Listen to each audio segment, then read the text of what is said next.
नमस्कार दोस्तों, जेके भाई हेमंत कुमार प्रजापति में आपका स्वागत है। आज कक्षा 9 की इतिहास की बुक से पहले पाठ के महत्वपूर्ण प्रश्न।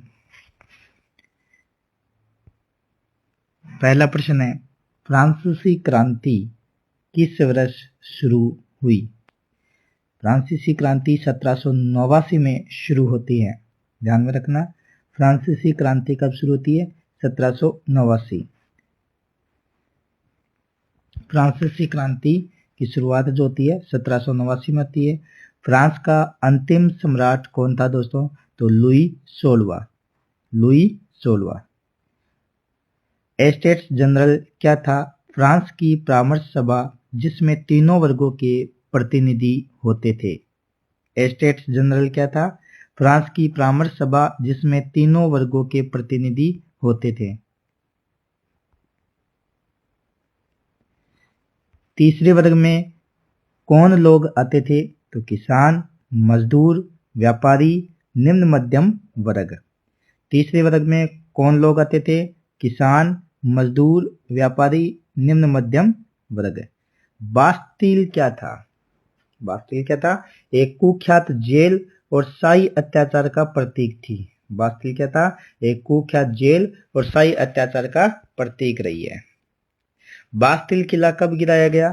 तो 14 जुलाई 1789 को गिराया जाता है। बास्टील किला 14 जुलाई 1789 को गिराया जाता है। बास्टील का किला कब गिराया जाता है? 14 जुलाई 1789।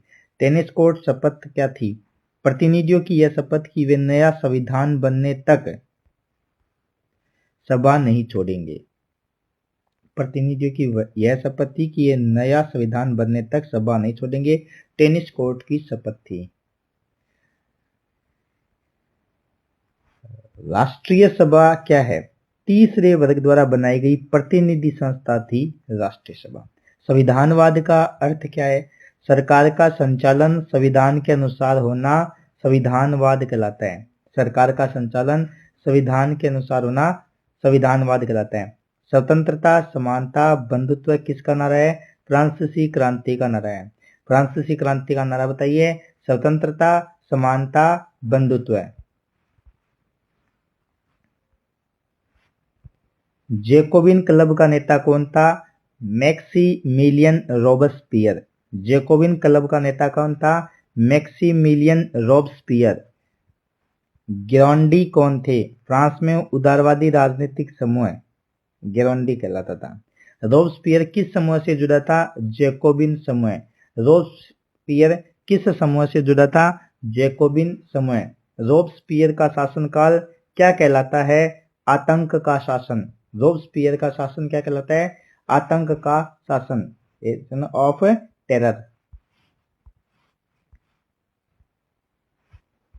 कट्टरपंथी किसे कहते हैं? जो क्रांतिकारी परिवर्तन तुरंत चाहता है उसे कट्टरपंथी कहते हैं।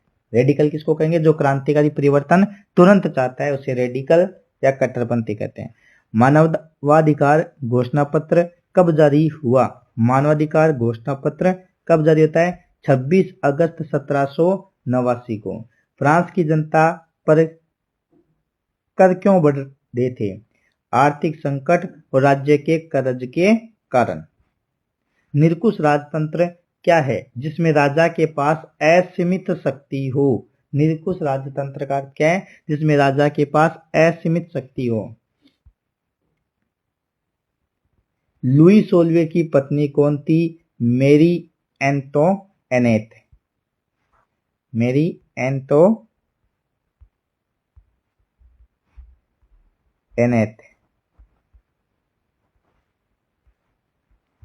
ये गलत टाइप हो गया।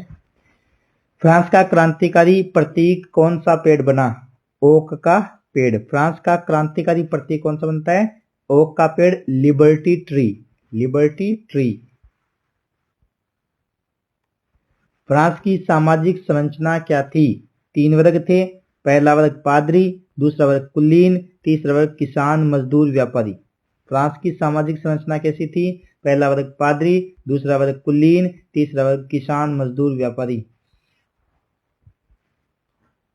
पहले और दूसरे वर्ग को विशेषाधिकार क्यों मिले थे?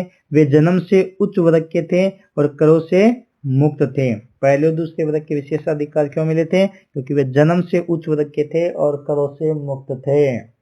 तीसरे वर्ग की समस्याएं क्या थी? भारी कर, गरीबी, श्रम, राजनीतिक अधिकारों की कमी। स्टेट जनरल की बैठक 1614 से 1789 के बीच क्यों नहीं हुई? राजाओं के निरंकुश शासन के कारण। टेनिस कोर्ट शपथ क्या थी? संविधान बनने तक सभा न छोड़ने की शपथ है। टेनिस कोर्ट क्या थी? संविधान बनने तक सभा न छोड़ने की शपथ है। बास्टिल पर हमले के 2 कारण लिखिए।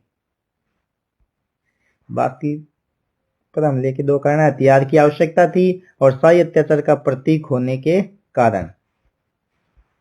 महान भय क्या था? ग्रामीण क्षेत्रों में किसानों द्वारा विद्रोह और हमलों का समय महान भय था।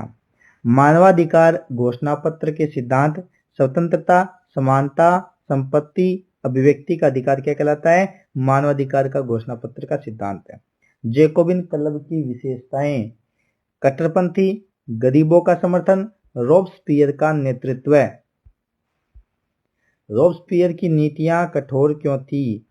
वे क्रांति की रक्षा के लिए कठोर दंड देना चाहते थे। गिरोंडी और जैकोबिन में अंतर बताओ।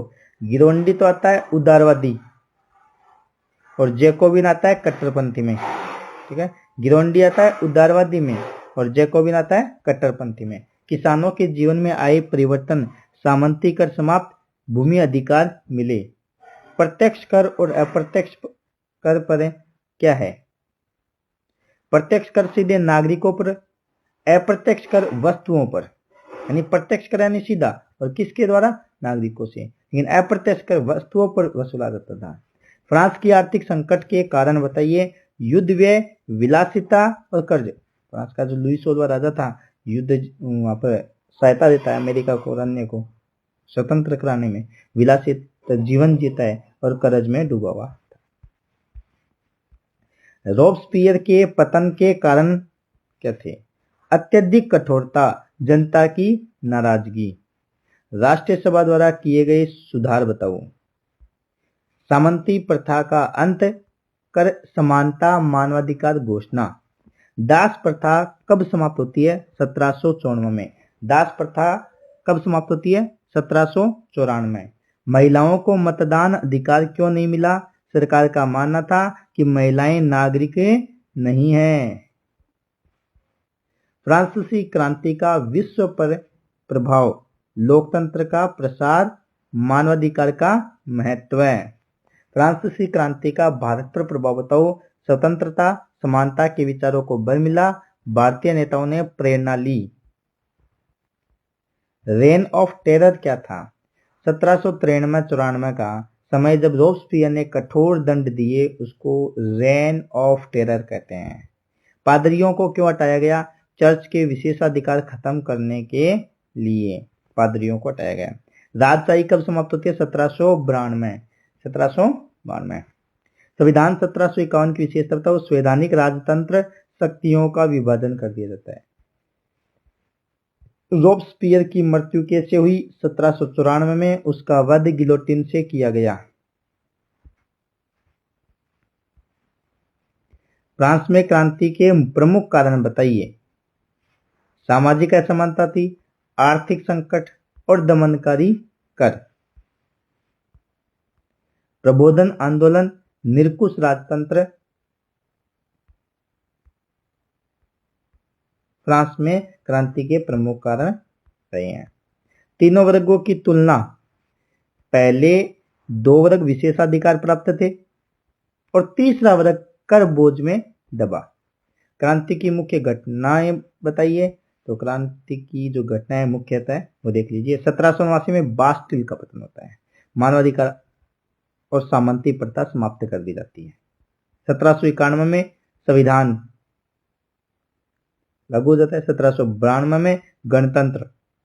1793 में रॉबस्पियर। 1794 में आतंक का अंत होता है। बास्टिल पतन का महत्व बताइए। शाही अत्याचार का अंत, जनता की जीत का प्रतीक है। संविधान 1791 की कमियां, सीमित मताधिकार, राजा के पास कुछ अधिकार, रोबस्पियर का शासन, सख्त कानून, गिलोटिन, जनता में भय।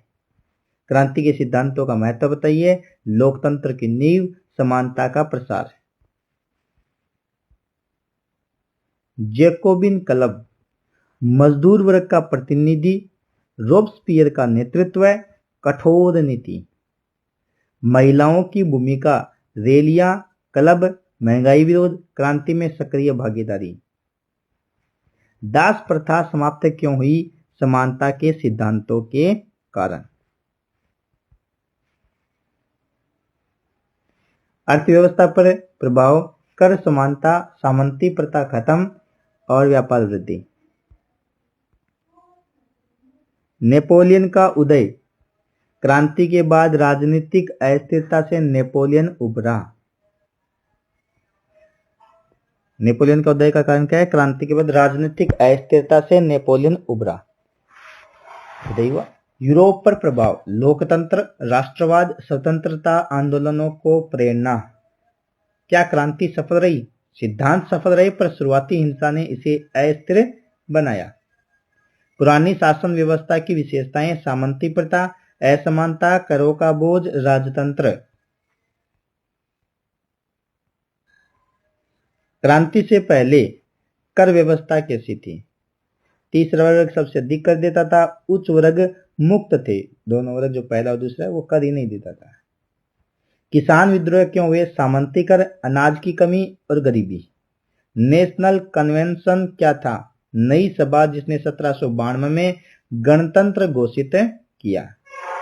1793 के संविधान की विशेषता, सार्वभौमिक मताधिकार, समानता, जनता की सर्वोच्चता। लुई 16वें को मृत्युदंड क्यों दिया? राज्य के खिलाफ साजिश के आरोप में लुई 16वें को मृत्युदंड दिया गया। बास्टिल दिवस क्यों मनाया जाता है? स्वतंत्रता अत्याचार के अंत का प्रतीक है। पुरानी शासन व्यवस्था अन्यायपूर्ण कैसे? उच्च वर्ग को विशेषाधिकार, गरीबों पर भार। महिलाओं की स्थिति में परिवर्तन, शिक्षा का प्रसार, राजनीतिक चर्चा में भाग। शिक्षा सुधार, समान शिक्षा, धर्म से मुक्त शिक्षा होनी चाहिए। लोकतंत्र की नींव कैसे पड़ी? मानवाधिकार, संविधान, समानता के सिद्धांतों से। आपको ये 17% कैसे लगे? कमेंट करके जवाब जरूर दीजिए। चैनल को सब्सक्राइब, लाइक और कमेंट्स जरूर करें। धन्यवाद।